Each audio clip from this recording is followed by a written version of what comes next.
இப்போ விஜய் சார் வந்து அரசியலுக்கு வந்துருக்கிறாரு. இன்றைக்கி சம்பளம் 150 கோடி 200 கோடி சொல்கிறாங்க.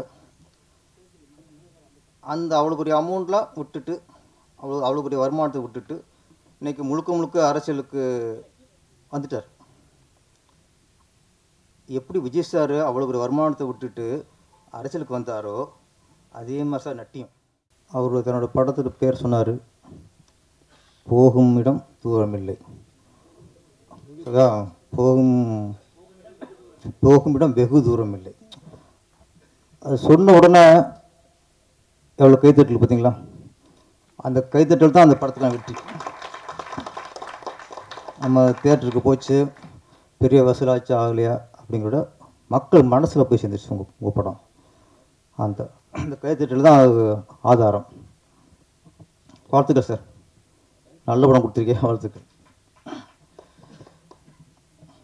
அடுத்து இங்கே வாழ்த்து வந்திருக்க எப்பவும் ரெகுலராக எல்லா படத்துக்கும் வாழ்த்து வர ராஜன் ஐயா அவர்களுக்கு நன்றி. அப்புறம் எங்கள் இயக்குனர் கஸ்தூராஜா அவர்களுக்கு நன்றி. ஏன்னா அந்த சிறிய படங்களில் வந்து வாழ்த்துறதுக்கு பெரிய மனசு வேணும். அதுக்கு டைம் ஒதுக்கி இவ்வளோ நேரம் உட்காந்து இருக்காங்கன்னா அதை நன்றி சொல்லி ஆகணும். திரையுலகில் வந்து வாரிசுன்னு இருக்கு. அரசியலில் வாரிசு ஜெயிக்கிறது ஈஸி, பணம் இருந்தால் போதும்.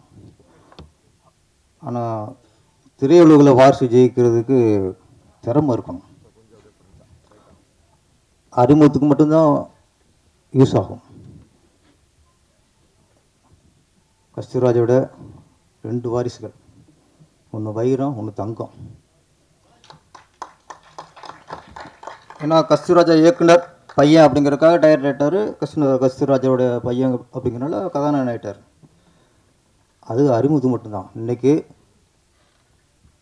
இயக்குனராக மிகப்பெரிய இயக்குனராக இருக்கார் செல்வராகவன். நடிகர்கள் இன்றைக்கி தவிர்க்க முடியாத மிகப்பெரிய விதத்தில் இருக்கார் தனுஷ் சார். இந்த வெற்றிக்கு காரணம் திறமை திறமை திறமை திறமை. அடுத்து இன்னொன்று, திறமை இருந்தால் மட்டும் பத்தாது, வெறி வேணும். ஜெயிக்கணுங்கிற வெறி, ஜெயிச்சிட்டே இருக்குங்கிற வெறி வேணும். ஒரு படம் 2 படத்துக்கு அப்புறம் நம்ம அப்பாவை மறந்துடணும். நம்ம ஜெயிக்கணும், நம்ம பெரிய இடத்துக்கு போகணுங்கிற அவங்களுக்கு அந்த வெறி இருந்தால் தான் இவ்வளோ பெரிய இடத்துக்கு வர முடியும். அதனால் சினிமாவில் வாரிசுகள் ஜெயிக்கணுங்கிறது சாதாரண விஷயம் இல்லை. அந்த அசாதாரண வளர்ச்சி தான் இன்றைக்கி தனுஷ் சாருக்கும் செல்வராகவன் சாருக்கும். அப்படி 2 பேரை கொடுத்த கஸ்தூரா சாருக்கு நன்றி.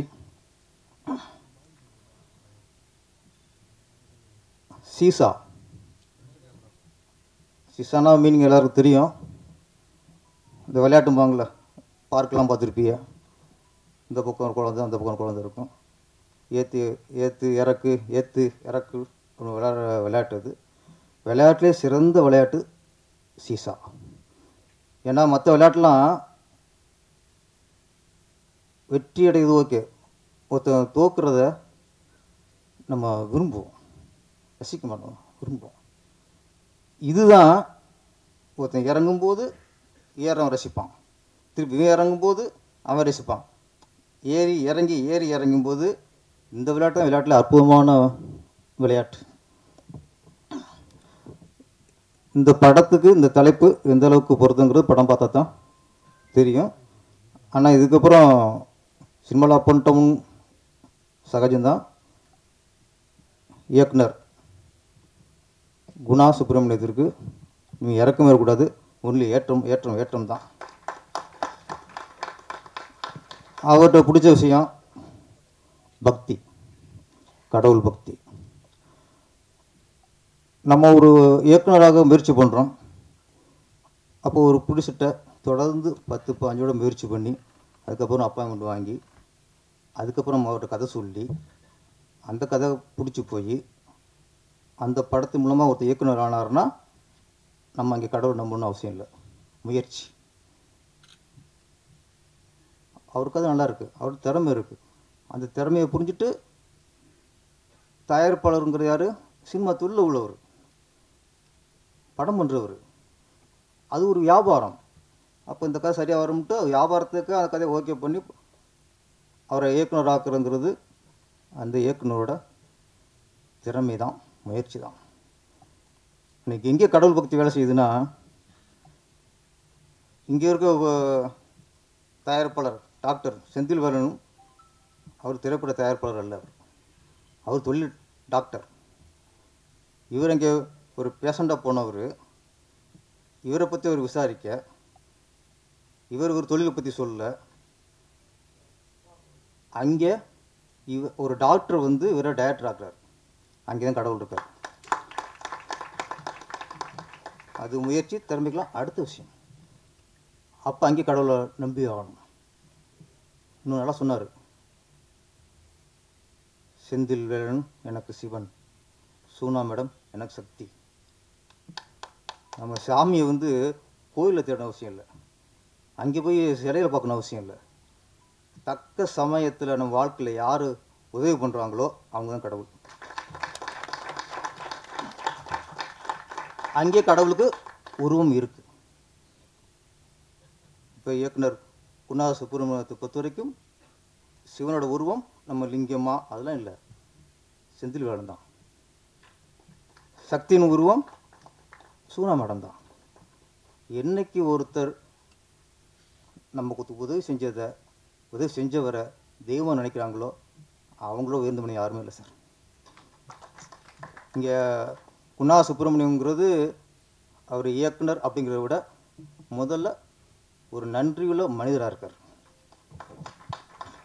அந்த அந்த நல்ல உள்ளமே நம்மளுக்கு வெற்றிக்கு வழிவகுத்துரும். அப்புறம் தயாரிப்பாளர் வெற்றிவேலன், சரி செந்தில்வேலன், அவர் மருத்துவர் வந்தால் கூட அவருக்குள்ள ஒரு கலைஞர் இருந்திருக்காரு, அவங்களுக்குள்ள கதாசிரியர் இருந்திருக்கிறாரு சார். நம்மளை பொறுத்து எல்லாருக்குள்ளேயும் ஒரு கதை இருக்குது சார். எல்லா மனிதருக்குள்ளேயும் ஒரு ஒரு பிரச்சனை இருக்கும், ஒரு கதை இருக்கும். அது அவங்களுக்கு கதையாக தெரியாது. ஹோட்டலில் ஒர்க் பண்ணுறவங்களுக்குள்ள ஒரு கதை இருக்கும், குப்பை எழுறாங்களோ அவங்களுக்குள்ள ஒரு கதை இருக்கும், துணிக்கடை ஒர்க் பண்ணுறவங்களும் ஒரு கதை இருக்கும். எல்லாருக்குள்ளேயும் ஒரு கதை இருக்கும். நம்மள என்ன நினைக்கிறோம், அது கதையை நினைக்கிறது இல்லை, நம்ம பிரச்சனை நினைக்கிறது. எனக்கு இந்த பிரச்சனை, எனக்கு தங்கச்சியால் பிரச்சனை, எனக்கு மச்சானால பிரச்சனை, எனக்கு பார்ட்னரால் பிரச்சனை. எல்லாருமே நமக்குள்ள கதையை பிரச்சனை சொல்லிட்டு இருக்கோம். ஆனால் டாக்டர் தான் அவருக்குள்ள பிரச்சனையை கதையாக சொல்லியிருக்கார். அப்போ நம்ம பிரச்சனையாக இல்லாமல் அதை கதையை பார்த்தாலே அதை ரசிச்சிடுவோம், நம்ம டெவலப் பண்ணுவோம் கதையை. அப்போ நமக்குள்ள பிரச்சனையை அதை நீ கதையை நினச்சி பாருங்கள், இது இப்படி போனால் இப்படி இருக்கும், இப்படி போனால் இப்படி நினச்சி பார்த்தாலே அங்கேயே நம்மளுக்கு இந்த மன அழுத்தம் போய் தேவையில்லாத ஒரு மன உளைச்சல் பிரச்சனை அதெல்லாம் போய் ஈஸியாயிரும். நீங்கள் இந்த மேடை கற்றுக்கிட்டது நட்டி சார், எந்த பிரச்சனை சரி இது ஒரு கதை அப்படின்னு கதையை உருவாக்கிட்டா முடிஞ்சு வச்சு பிரச்சனை ரொம்ப சால்வ் ஆயிரும். அதனால் ஒரு நல்ல கதாசிரியர் நம்ம திரையுலகில் கிடச்சிருக்காரு. கதாசிரியர் மட்டும் இல்லை, பாடலாசிரியர். இப்போ நான்லாம் பாட்டு எழுதுனேன். நான் ஒரு 5 வருஷம் இப்போ ஃபீல்டில் இருந்து அப்புறம் கம்போசிங் போகும்போது அந்த டியூனை கேட்டுட்டு நானாக சில இப்போ டம்மியாக வாரிலாம் போட்டு ட்ரெயின் அப் பண்ணி தான் நான் டயர்ட் ஆனதுக்கப்புறம் என் படத்தில் பாட்டு எழுதினேன். அது ரொம்ப ஈஸி. நம்ம இடத்துக்கு நம்ம எழுதுறதுலாம் ரொம்ப ஈஸி. அடுத்தவங்க கொடுக்குறத நம்ம அதுவும் திறமையான மற்றவங்க திறமை நம்மளுக்கு டெவலப் பண்ணிக்கிறது தானே. ஆனால் எடுத்த உடனே கதை, அடுத்து பாடல். சார் பாடல் கதை எழுதுறது கூட ஈஸி சார், ஆனால் பாடல் எழுதுறது ரொம்ப கஷ்டம். அது எழுதுறது தெரியும். அதுவும் இப்போ உள்ள மியூசிக் அவங்க போகிற டியூனுக்கு வார்த்தையை போட்டு ரொம்ப கஷ்டம்.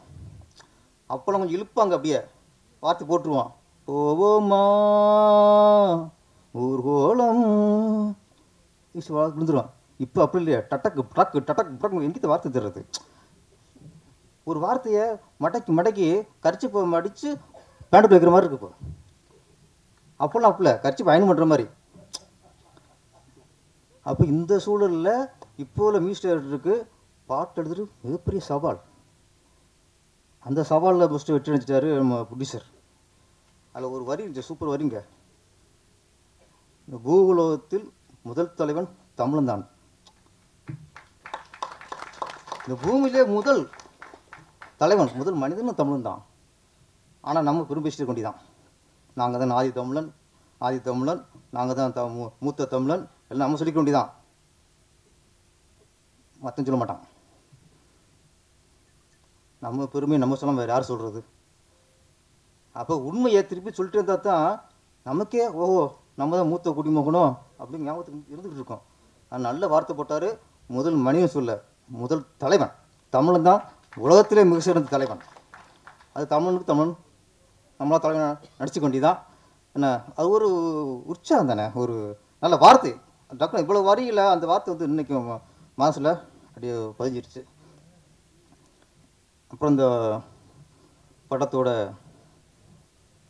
கதாநாயகன் நட்டி அவர்கள், அவரை பற்றி சொல்லணும்னா, இப்போ விஜய் சார் வந்து அரசியலுக்கு வந்துருக்கிறாரு.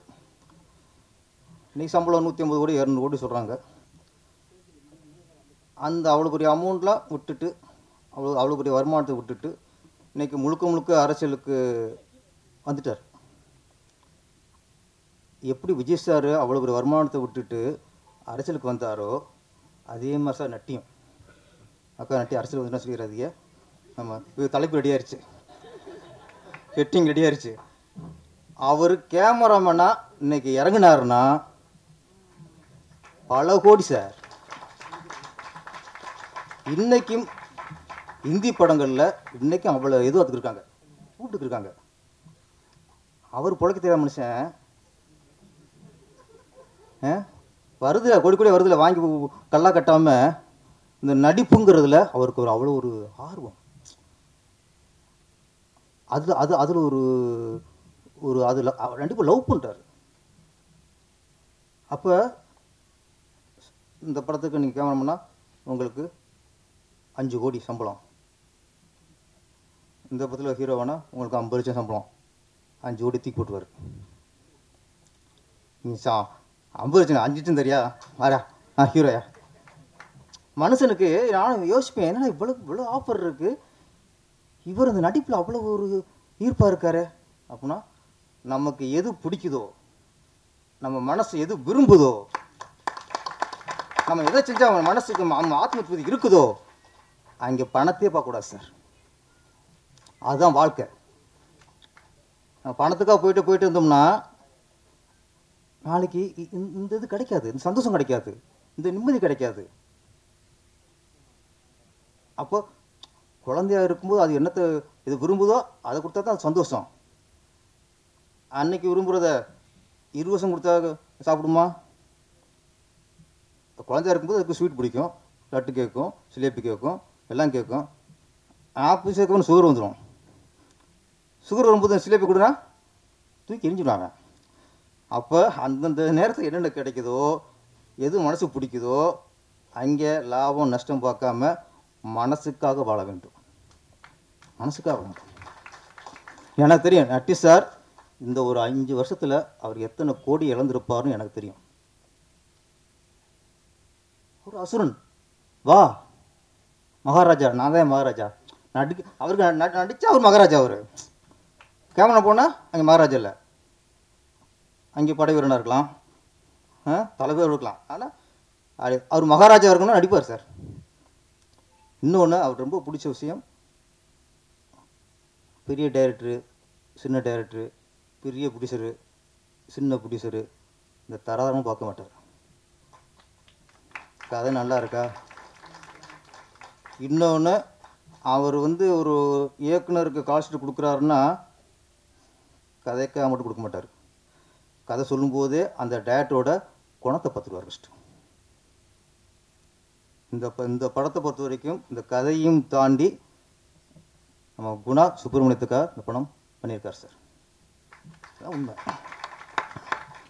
எப்படி நான் சொன்னேன், கஸ்தூராஜா மகானாக இருந்தாலும் தனுசுக்கு வந்து அந்த வெறி இருக்குல்ல சார். இன்றைக்கி உச்சத்து போயிட்டார்.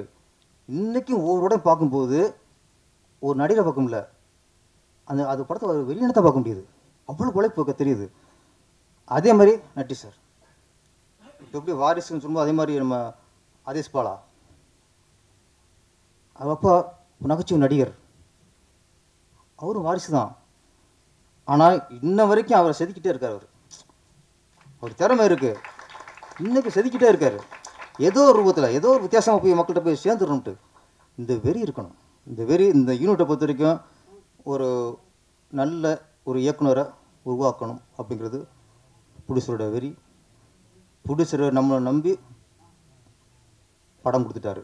அந்த படத்தை நல்லா செதுக்கி மிகப்பெரிய வெற்றி அடைய வைக்கணுங்கிறது இயக்குனரோட வெறி.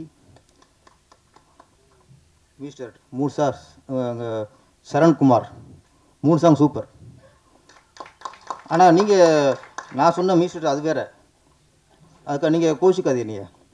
நீங்கள் அழகாக ரசிக்கிற மாதிரி போட்டிருந்தீங்க. எப்பவுமே ஒரு இசை கேட்கும்போது காதில் மட்டும் வண்டு கத்துற மாதிரி கூடாது. ஹார்ட்டுக்குள்ளே அந்த ஹார்ட் பீட்டோடு அதை ரசிக்கணும், ஹார்ட்டுக்குள்ளே உட்காரணும். இது நான் 3 சாங் நல்லா இருந்துச்சு. நீங்கள் நல்ல மியூசிக் நான் சொல்கிற அந்த வேறு அது நல்லா இருந்துச்சு. நிஷாந்த் நல்லா பண்ணியிருந்தீங்க, சூப்பர். பாடினி ஓகே பேர் ஓகே பாடினி நல்ல ஒரு தமிழ் பேர். பாடுனி அப்படிங்கிறது வேறு, பாடினிங்கிறது வேறு. என்ன பாடினா அது பாடகராயிரும், பாடினா கவிஞராயிரும். இவ்வளோ வித்தியாசம் தானே. ஆமாம், இவங்க ஒரு கவிதையை தான் பேர் வச்சுருக்காங்க பாடினின்ட்டு. ஆமாம், இந்த மொத்த யூனிட்டும் இந்த படத்தின் வெற்றி மூலமாக மிகப்பெரிய இடத்தை அடைய வேண்டும். தொடர்ந்து செந்தில் வெற்றிவேலன் அவர்கள் தொடர்ந்து வெற்றி வந்துச்சு பாருங்க. அது பேர் சொல்லும்போது செந்திலும் போது வெற்றி வேலைங்கும் போது அங்கேயே வெற்றி ஆட்டோமேட்டிக்காக நான் படம் சொல்லிட்டோம். வெற்றின்னு அது பழிச்சிடும் சார். செந்தில் வேலன் வெற்றிவேலன் மிகப்பெரிய வெற்றியை கொடுக்கணும். அடுத்த படத்தில் எங்களை போல் ஒரு பாடலை சேர்க்கும் ஒரு பாட்டை கொஞ்சம் அப்படி தூக்கி போடுங்க அப்படியா. நன்றி, வணக்கம். படம் மிகப்பெரிய வெற்றியுடைய வாழ்த்துக்கள்.